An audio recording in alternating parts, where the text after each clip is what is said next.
ನಮಸ್ಕಾರ ವೀಕ್ಷಕರೇ. ಚುನಾವಣಾ ಸಮೀಪದಲ್ಲಿರೋ ತಮಿಳುನಾಡಿನಲ್ಲಿ ಅತ್ಯಂತ ದೊಡ್ಡ ರಾಜಕೀಯ ಬೆಳವಣಿಗೆಯೊಂದು ನಡೆದಿದೆ. ಯಾವ ನಾಯಕರು ಎನ್ಡಿಎ ಬಳಗಕ್ಕೆ ಬಂದ್ರೆ ಗೇಮ್ ಚೇಂಜರ್ ಆಗುತ್ತೋ ಆ ಪೈಕಿ ಒಬ್ಬ ಪ್ರಮುಖ ನಾಯಕ ಎನ್ಡಿಎ ಬಳಗಕ್ಕೆ ಬಂದಿದ್ದಾಗಿದೆ. ಸಹಜವಾಗಿಯೇ ಇದು ಡಿಎಂಕೆಗೆ ಹಿನ್ನಡೆ ತರ್ತಾ ಇದೆ.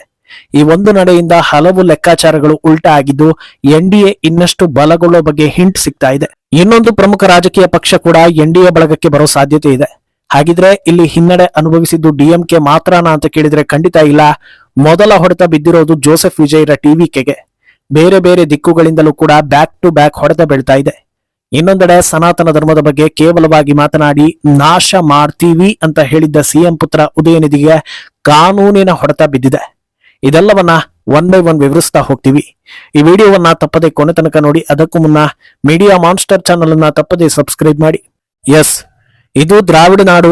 ಇಲ್ಲಿ ನಿಮ್ಮ ಆಟ ನಡೆಯಲ್ಲ, ನಾವೇ ಬೇರೆ, ನಮ್ಮ ಸ್ಟೈಲೇ ಬೇರೆ, ನಮ್ಮ ಜನರು ನಿಮ್ ಕಡೆ ನೋಡೋದು ಇಲ್ಲ, ರಾಷ್ಟ್ರೀಯ ಪಕ್ಷಗಳಿಗೆ ಇಲ್ಲಿ ಜಾಗಾನೇ ಇಲ್ಲ ಅಂತ ತಮಿಳುನಾಡಿನ ಕೆಲವೊಂದು ಪಕ್ಷಗಳು ಬಾರಿ ಹಾರಾಡ್ತಾ ಇವೆ. ಆದ್ರೆ ಈ ಮಾತುಗಳ ವ್ಯಾಲಿಡಿಟಿಗೆ ಈ ಎಲೆಕ್ಷನ್ ಸತ್ವ ಪರೀಕ್ಷೆ ಅಂತ ಕಾಣಿಸ್ತಾ ಇದೆ. ಇನ್ನು ಒಂದು ಚುನಾವಣೆಗೆ ಸ್ಪರ್ಧೆ ಮಾಡದ ವಿಜಯರ ಟಿವಿಕೆಗೆ ರಾಜಕೀಯ ಭವಿಷ್ಯ ಇದೆಯೋ ಇಲ್ವೋ ಗೊತ್ತಿಲ್ಲ. ಅಷ್ಟರಲ್ಲಾಗ್ಲೇ ಈ ಬಾರಿ ಫೈಟ್ ಏನಿದ್ರು ಟಿವಿಕೆ ಹಾಗೂ ಡಿಎಂಕೆ ನಡುವೆ ಅಂತ ಹೇಳಿ ಅಬ್ಬರಿಸಿದ್ರು. ಆದ್ರೆ ಈಗ ಮೇನ್ ಫ್ರೇಮ್ ನಲ್ಲಿ ಟಿವಿಕೆಯೇ ಇಲ್ಲ. ಏನಿದ್ರು ಈ ಬಾರಿ ಡಿಎಂಕೆ ವರ್ಸಸ್ ಎನ್ಡಿಎ ಅನ್ನೋದನ್ನ ನಿಸ್ಸಂಶಯವಾಗಿ ಹೇಳೋ ಬೆಳವಣಿಗೆ ನಡೆದಿದೆ. ಎನ್ಡಿಎ ಬಲ ಹೆಚ್ಚಿಸೋದಕ್ಕೆ game changer TTV Dinakaran NDA ಬಳಗಕ್ಕೆ ಎಂಟ್ರಿ ಕೊಟ್ಟಿದ್ದಾರೆ. ಕೇಂದ್ರ ಸಚಿವ ಪಿಯೂಷ್ ಗೋಯಲ್ ನೇತೃತ್ವದಲ್ಲಿ ಟಿಟಿವಿ ದಿನಕರನ್ ಎನ್ಡಿಎ ಬಳಗಕ್ಕೆ ಸೇರ್ಪಡೆಯಾಗಿದ್ದಾರೆ. ಅಂದಹಾಗೆ ಇದನ್ನ ಸೇರ್ಪಡೆ ಅನ್ನೋದಕ್ಕಿಂತ ಈ ಬಾರಿ ಮತ್ತೊಮ್ಮೆ ಎನ್ಡಿಎ ಜೊತೆ ಅಖಾಡಕ್ಕೆ ಇಳಿತಾ ಇದ್ದಾರೆ ಅಂದ್ರೆ ಸೂಕ್ತ ಆಗುತ್ತೆ. ಆಂಟಿ ಇಂಡಿಯನ್ ಹಾಗೂ ಆಂಟಿ ಹಿಂದೂ ಆಗಿರೋ ಡಿಎಂಕೆ ಪಕ್ಷವನ್ನ ಸೋಲಿಸೋದೇ ಆದ್ಯತೆಯ ಗುರಿಯಾಗಿದ್ದು, ಈ ಹಿನ್ನೆಲೆ ಎನ್ಡಿಎ ಬಲಪಡಿಸೋದಕ್ಕೆ ಸೇರ್ಪಡೆ ಅನ್ನೋದನ್ನ ಬಿಜೆಪಿ ಹಾಗೂ ಟಿಟಿವಿ ದಿನಕರನ್ ಹೇಳ್ಕೊಂಡಿದ್ದಾರೆ. ಒಂದು ಕಾಲದಲ್ಲಿ ಎಐಎಡಿಎಂಕೆಯಲ್ಲಿ ಇದ್ದ ಟಿಟಿವಿ ದಿನಕರನ್ ವರ್ಷಗಳ ಹಿಂದೆ ದೂರವಾದ್ರು. ಅವರು ಹಾಗೂ ಪಳನಿಸ್ವಾಮಿ ನಡುವೆ ಎಲ್ಲವೂ ಚೆನ್ನಾಗಿಲ್ಲ ಅನ್ನೋದು ಗೊತ್ತಿರೋದೆ. ಆದ್ರೆ ಎಐಎಡಿಎಂಕೆಗೆ ಅವರನ್ನ ಮರು ಸೇರ್ಪಡೆ ಮಾಡೋದಕ್ಕೆ ಬಹಳ ಯತ್ನಗಳು ನಡೆದ್ವು. ದೊಡ್ಡ ಮಟ್ಟದಲ್ಲಿ ಪಳನಿ ವಿರೋಧ ವ್ಯಕ್ತಪಡಿಸಿ ಕೊನೆಗೆ ಬೇಕಾದ್ರೆ ಎನ್ಡಿಎ ಒಕ್ಕೂಟಕ್ಕೆ ಬರಲಿ, ನಮ್ಮ ಪಕ್ಷಕ್ಕೆ ಬೇಡವೇ ಬೇಡ ಅಂತ ಹೇಳಿದ್ರು. ಅಂತಿಮವಾಗಿ ಟಿಟಿವಿ ದಿನಕರನ್ ತಮ್ಮ ಸ್ವತಂತ್ರ ಪಕ್ಷದ ಜೊತೆಗೆ ಎನ್ಡಿಎಗೆ ಬಂದಿದ್ದಾರೆ. ಟಿಟಿವಿ ದಿನಕರನ್ ಹೇಗೆ ಇಂಪ್ಯಾಕ್ಟ್ ಮಾಡ್ತಾರೆ, ಯಾವ ಕಾರಣದಿಂದ ಅವರ ಎಂಟ್ರಿ ಮುಖ್ಯ ಆಗುತ್ತೆ ಅನ್ನೋದನ್ನ ನೋಡ್ತಾ ಹೋದ್ರೆ, ಜಯಲಲಿತಾ ನಂತರ ಅವರ ಪಕ್ಷದಲ್ಲಿದ್ದ ಪ್ರಮುಖ ನಾಯಕರ ಪೈಕಿ ಟಿಟಿವಿ ದಿನಕರನ್ ಕೂಡ ಒಬ್ರು. ಯಾವ ಮಟ್ಟದ ಪ್ರಭಾವಿ ಅಂದ್ರೆ ತಮ್ಮ ವರ್ಚಸ್ಸಿನ ಮೂಲಕವೇ 10 ಸೀಟ್ಗಳನ್ನ ಗೆಲ್ಲಿಸಿಕೊಂಡು ಬರೋ ತಾಕತ್ತಿರೋ ನಾಯಕ ಅನ್ನೋ ವ್ಯಾಖ್ಯಾನ ಇದೆ. ಪಳನಿಸ್ವಾಮಿ ಜೊತೆ ಜಟಾಪಟಿ ನಂತರ ಪಕ್ಷವನ್ನ ತೊರೆಯೋ ಹಾಗಾದ್ರೂ ನಂತರ ಅವರು ಕಟ್ಟಿದ ಎಎಂಎಂಕೆ ಪಕ್ಷ ಕೂಡ ಹೆಸರಿನ ಮೂಲಕವೇ ಎಲ್ಲರ ಕಣ್ಣರಳಿಸಿತ್ತು. ಎಎಂಎಂಕೆ ಅಂದ್ರೆ ಅಮ್ಮ ಮಕ್ಕಳ ಮುನ್ನೇತ್ರ ಕಳಗಂ. ಇದರಲ್ಲಿರೋ ಅಮ್ಮ ಬೇರೆ ಯಾರು ಅಲ್ಲ, ಅದು ಜಯಲಲಿತಾ. ಅರ್ಥಾತ್ ಜಯಲಲಿತಾರ ಆಶಯಗಳನ್ನ ಇಟ್ಕೊಂಡೆ ಅವರ ಅನುಪಸ್ಥಿತಿಯಲ್ಲಿ ಅವರು ಸಂಪಾದಿಸಿರುವ ಜನರಿಗಾಗಿ ಈ ಪಕ್ಷ ದನಿಯಾಗುತ್ತೆ ಅನ್ನೋದನ್ನ ಹೇಳ್ಕೊಂಡೆ ಟಿಟಿವಿ ದಿನಕರನ್ ಅಖಾಡಕ್ಕೆ ಇಳಿದಿದ್ದು. ಆದ್ರಿಂದ ಅನಾದಿ ಕಾಲದಿಂದಲೂ ಎಂಜಿಆರ್ ಹಾಗೂ ಜಯಲಲಿತಾರನ್ನ ಬೆಂಬಲಿಸಿಕೊಂಡು ಬಂದಿರೋ ಜನರನ್ನ ಸೆಳೆಯೋದಕ್ಕೆ ಟಿಟಿವಿ ಸಹಕಾರಿ ಆಗ್ತಾರೆ.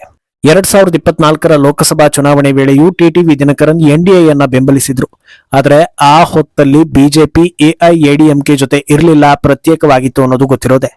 ಪಳನಿಸ್ವಾಮಿ ಜಟಾಪಟಿಯಿಂದ ಈ ಬಾರಿ ಯಾವ ರೀತಿ ನಿರ್ಧಾರ ತೆಗೆದುಕೊಳ್ಳೋದು ಅಂತ ಟಿಟಿವಿ ಬಣ ಯೋಚಿಸ್ತಾ ಇತ್ತು. ಒಂದು ಸಂದರ್ಭದಲ್ಲಿ ಟಿವಿಕೆಗೆ ಹೋಗೋ ಕಡೆಯೂ ಆಲೋಚನೆಗಳು ಬಂದಿತ್ತು. ಆದ್ರೆ ಅಂತಿಮವಾಗಿ ಟಿಟಿವಿ ದಿನಕರನ್ ಎನ್ಡಿಎ ಫೈನಲ್ ಅಂದಿದ್ದಾರೆ. ಈಗ ಎಲ್ಲರ ದೃಷ್ಟಿ ಇರೋದು ಮಾಜಿ ಸಿಎಂ ಪನ್ನೀರ್ ಸೆಲ್ವಂ ಮೇಲೆ. ಅವರು ಕೂಡ ಪ್ರಭಾವಿ ನಾಯಕರಾಗಿದ್ದು ಪಳನಿಯಿಂದಾಗಿ ಹೊರ ನಡೆದ್ರು. ಎನ್ಡಿಎ ಜೊತೆ ಅನ್ಯೋನ್ಯವಾಗಿದ್ದ ಅವರು ಈ ಬಾರಿ ಟಿವಿಕೆ ಕಡೆ ಹೋಗೋದಾ ಅಥವಾ ಡಿಎಂಕೆ ಕಡೆ ಹೋಗೋದಾ ಅನ್ನೋ ಕನ್ಫ್ಯೂಷನ್ ನಲ್ಲಿದ್ರು. ಇತ್ತ ಟಿಟಿವಿ ದಿನಕರನ್ ಎನ್ಡಿಎಗೆ ಬಂದ್ರೆ ಅತ್ತ ಪನ್ನೀರ್ ಸೆಲ್ವಂನ ಆಪ್ತ ಶಾಸಕರೊಬ್ಬರು ಡಿಎಂಕೆ ಸೇರ್ಪಡೆಯಾಗಿದ್ದಾರೆ. ಇದು ಪನ್ನೀರ್ ಸೆಲ್ವಂ ಹಾದಿ ಕೂಡ ಡಿಎಂಕೆ ಕಡೆಗ ಅನ್ನೋ ಅನುಮಾನವನ್ನ ಹುಟ್ಟಿಸ್ತಾ ಇದೆ. ಒಂದು ವೇಳೆ ಅವರು ಎನ್ಡಿಎ ಕಡೆ ಬಂದ್ರೆ ಡಿಎಂಕೆಗೆ ಚೆಕ್ಮೇಟ್ ಆಗೋ ಸಾಧ್ಯತೆ ಇದೆ. ಎನ್ಡಿಎ ಬಳಗಕ್ಕೆ ಸಿಗ್ತಾ ಇರೋ ಇನ್ನೊಂದು ಅಪ್ಡೇಟ್ ಅಂದ್ರೆ ಅದು ಡಿಎಂಡಿಕೆ ಪಕ್ಷ ಕೂಡ ಕೈ ಜೋಡಿಸೋ ಸಾಧ್ಯತೆ ಇದೆ ಅನ್ನೋದು. ಈ ಪಕ್ಷ ಯಾರದು ಅಂತ ನೋಡಿದ್ರೆ ತಮಿಳುನಾಡು ರಾಜಕೀಯದಲ್ಲಿ ತಕ್ಕ ಮಟ್ಟಿಗೆ ಯಶಸ್ವಿಯಾಗಿದ್ದ ಸ್ಟಾರ್ ನಟ, ಅಪಾರ ಅಭಿಮಾನಿಗಳನ್ನ ಹೊಂದಿದ್ದ ವಿಜಯಕಾಂತ್ರದ್ದು. ಎಂಜಿಆರ್ ಜಯಲಲಿತಾ ಇಬ್ಬರು ಸಿನಿಮಾದಿಂದ ಬಂದು ಸಿಎಂ ಆದ ಸ್ಟಾರ್ಗಳಾದ್ರೆ ವಿಜಯಕಾಂತ್ ಸ್ವಂತ ಪಕ್ಷವನ್ನ ಕಟ್ಟಿ ವಿಪಕ್ಷ ಸ್ಥಾನಕ್ಕೆ ಏರಿದವರು. ಅದರಿಂದ ಇವರನ್ನ ಯಶಸ್ವಿ ನಾಯಕ ಅಂತ ಗುರುತಿಸ್ತಾರೆ. ತಮ್ಮ ರಾಜಕೀಯ ಜೀವನದಲ್ಲಿ ಆಡಳಿತ ಪಕ್ಷವನ್ನ ನೇರವಾಗಿ ಎದುರಿಸಿ ಟಕ್ಕರ್ ಕೊಡ್ತಾ ಇದ್ದ ವಿಜಯಕಾಂತ್ರನ್ನ ಅಧಿಕಾರಕ್ಕೆ ತರಲಿಲ್ಲ ಅನ್ನೋ ಬೇಸರ ಹಲವರಲ್ಲಿದೆ. ಅವರ ನಿಧನದ ನಂತರ ಅವರನ್ನ ಗುರುತಿಸಿ ಪುರಸ್ಕರಿಸಿದ್ದು ಕೇಂದ್ರ ಸರ್ಕಾರ. ಆದ್ರಿಂದ ಈ ಬಾರಿ ಡಿಎಂಡಿಕೆ ಎನ್ಡಿಎ ಬಳಗಕ್ಕೆ ಬಂದ್ರೆ ಅಖಾಡ ಇನ್ನಷ್ಟು ರಂಗೇರುತ್ತೆ ಹಾಗೂ ಡಿಎಂಕೆಗೆ ಅಧಿಕಾರ ಉಳಿಸಿಕೊಳ್ಳೋ ಕನಸು ಕಷ್ಟವಾಗ್ತಾ ಹೋಗುತ್ತೆ ಅನ್ನೋ ಚರ್ಚೆ ಜೋರಾಗಿದೆ. ಎನ್ಡಿಎ ಉತ್ಸಾಹ ಹೆಚ್ಚಿಸ್ತಾ ಇರೋ ಇನ್ನೊಂದು ಅಂಶ ಅಂದ್ರೆ ಅದು 2024ರ ಲೋಕಸಭಾ ಚುನಾವಣಾ ರಿಸಲ್ಟ್. ಅದರಲ್ಲಿ ಡಿಎಂಕೆ ಹಾಗೂ ಕಾಂಗ್ರೆಸ್ ಅಷ್ಟೂ ಕ್ಷೇತ್ರ ಗೆಲ್ತಲ್ಲ, ಅಲ್ಲೇನಿದೆ ಉತ್ಸಾಹ ಅಂತ ನೋಡಿದ್ರೆ ಬಿಜೆಪಿ ಹಾಗೂ ಎಐಎಡಿಎಂಕೆ ಪ್ರತ್ಯೇಕವಾಗಿ ಸ್ಪರ್ಧಿಸಿದ್ದೇ ಡಿಎಂಕೆಗೆ ವರವಾಯಿತು ಅನ್ನೋ ರಿಪೋರ್ಟ್ ನಂತರದಲ್ಲಿ ಬಂತು. ಒಂದೆರಡಲ್ಲ, ಇಬ್ಬರು ಒಟ್ಟಾಗಿ ಸ್ಪರ್ಧಿಸಿದ್ರೆ ಬರೋಬ್ಬರಿ 34 ಸೀಟ್ಗಳಲ್ಲಿ ಗೆಲ್ಲೋ ಸಾಧ್ಯತೆ ಇತ್ತು ಅನ್ನೋ ರಿಪೋರ್ಟ್ ನೋಡಿ ಎನ್ಡಿಎಗೆ ಶಾಕ್ ಆಗಿತ್ತು. ಇನ್ನೊಂದು ದಿಕ್ಕಲ್ಲಿ ಸ್ವಂತ ಬಲದಿಂದ 11% ವೋಟ್ ಶೇರ್ ಗಳಿಸಿದ್ದ ಬಿಜೆಪಿ ಸುಮಾರು 60 ವಿಧಾನಸಭಾ ಕ್ಷೇತ್ರಗಳಲ್ಲಿ 2ನೇ ಸ್ಥಾನಕ್ಕೆ ಬಂದಿತ್ತು. ಇದೇ ಜನಬೆಂಬಲ ವಿಧಾನಸಭೆಯಲ್ಲೂ ಸಿಕ್ಕರೆ ಊಹೆಗೂ ಮೀರಿದ ಮಟ್ಟದಲ್ಲಿ ರಿಸಲ್ಟ್ ಬರುತ್ತೆ. ಅಲ್ಲದೆ ಲೋಕಸಭೆಯಲ್ಲಿ ವಿಜಯ್ ಪಕ್ಷ ಇರಲಿಲ್ಲ, ಈಗ ಅದೂ ಕೂಡ ಇದೆ. ಕ್ರಿಶ್ಚಿಯನ್ ಹಾಗೂ ಮುಸ್ಲಿಮರ ವೋಟ್ ವಿಭಜನೆ ಆಯ್ತು ಅಂದ್ರೆ ಇದರ ಲಾಭ ಕೂಡ ಎನ್ಡಿಎಗೆ ಆಗುತ್ತೆ ಅನ್ನೋ ಲೆಕ್ಕಾಚಾರ ನಡೆದಿದೆ. ಅಂದಹಾಗೆ ಈ ಬೆಳವಣಿಗೆ ಡಿಎಂಕೆಗೆ ಮಾತ್ರವಲ್ಲ, ಟಿವಿಕೆಗೂ ಕೂಡ ಹೊಡೆತ ಅನ್ನೋದನ್ನ ಹೇಳಿದ್ವಿ. ಹೇಗೆ ಅಂತ ನೋಡಿದ್ರೆ ವಿಜಯ್ ಟಾರ್ಗೆಟ್ ಇದ್ದಿದ್ದೇ ಜಯಲಲಿತಾ ಪಕ್ಷವನ್ನ ರೀಪ್ಲೇಸ್ ಮಾಡಬೇಕು, ಆ ವೋಟ್ ಬ್ಯಾಂಕ್ ಅನ್ನ ತಮ್ಮದಾಗಿಸಿಕೊಂಡು ಡಿಎಂಕೆ ವಿರುದ್ಧ ಪ್ರಬಲವಾಗಿ ಬೆಳೆಯಬೇಕು ಅನ್ನೋದು. ಈ ಹೊತ್ತಲ್ಲಿ ಟಿಟಿವಿ ದಿನಕರನ್ ವಿಜಯ್ ಜೊತೆ ಸೇರ್ಪಡೆ ಆಗಿದ್ದಿದ್ರೆ ಟಿವಿಕೆ ಮೇಲೆ ಜಯಲಲಿತಾ ಛಾಯೆ ಬಿದ್ದು ದೊಡ್ಡ ಪ್ಲಸ್ ಪಾಯಿಂಟ್ ಆಗ್ತಾ ಇತ್ತು. ಆದ್ರೆ ಈಗ ಅದಕ್ಕೆ ಬ್ರೇಕ್ ಹಾಕಿದಂತಾಗಿದೆ. ಇನ್ನೊಂದೆಡೆ ಕಾಂಗ್ರೆಸ್ ಕೂಡ ಟಿವಿಕೆಗೆ ಹೊಡೆತ ಕೊಟ್ಟಿದೆ. ಕಳೆದ 15 ದಿನಗಳಿಂದ ಕಾಂಗ್ರೆಸ್ ನಡವಳಿಕೆ ನೋಡಿ ಟಿವಿಕೆ ಹಾಗೂ ಕಾಂಗ್ರೆಸ್ ಮೈತ್ರಿ ಗ್ಯಾರಂಟಿ ಅನ್ನೋ ವಾತಾವರಣ ನಿರ್ಮಾಣ ಆಗಿತ್ತು. ಆದ್ರೆ ಈಗ ನೋಡಿದ್ರೆ ಕಾಂಗ್ರೆಸ್ ಮೈತ್ರಿಯಿಂದ ದೂರ ಸರಿತಾ ಇದೆ. ಇದರ ಅರ್ಥ ಏನಿರ್ಬೋದು ಅನ್ನೋದು ಕೂಡ ಚರ್ಚೆ ಆಗ್ತಾ ಇದೆ.